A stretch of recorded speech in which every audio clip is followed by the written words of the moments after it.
எங்க ஓடுறாங்க? ஏமா எங்கம்மா ஓடுறீங்க? அட எங்கயா ஓடுறீங்க? இல்லையா எங்கயா ஓடுறேன்? உனக்கு சொல்லக்கூடாது, இருந்தாலும் சொல்றேன். 10 சதுர கிலோமீட்டர் பரப்பளவு கொண்ட வைகை அணையை வெறும் 300 தெர்மாக்கோல் அட்டைகளை கொண்டு அமைச்சரும் ஆட்சியர்களும் வெப்பத்திலிருந்து காக்க முயற்சித்தனர். பாத்தியாடி பார்வதி, என் பிள்ளையோட அறிவு. இந்த உலகத்துல மக்க மனுஷ தோண்ட காலத்துல இருந்து இப்படி ஒரு விளக்கத்தை யாரா சொல்லிருக்காங்களா? இல்ல யாருக்காவது தோணி இருக்குமா? இதற்கு 10 லட்சம் ரூபாய் செலவானதாக அமைச்சர் செல்லூர் ராஜு தெரிவித்தார். 1 கோடி நீ பார்த்த 1 கோடி இந்த இத்து போன நாள் 1 கோடி ரூபாய் 1 கோடி போய் சாம்பார் சோறு தின்னு போ. இதன் மூலமாக இங்க இருக்கிற குறிப்பிட்ட அளவு தண்ணீர் வந்து என்ன ரொம்ப ஜாம் ஆகுது. பரிசாத்த முறையில ஏற்பாடு பண்ணிடுறோம். இன்னைக்கு ஒரு 10 லட்சம் ரூபாய் ஆகுது. இன்னொரு தடவை சொல்லு. இன்னைக்கு ஒரு 10 லட்சம் ரூபாய் ஆகுது.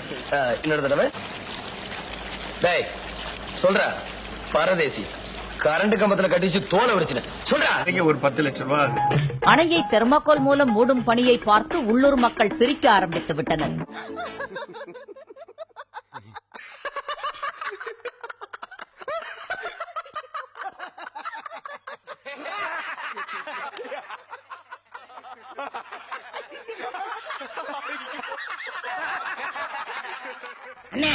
நீங்க பெரிய ஆளுங்க.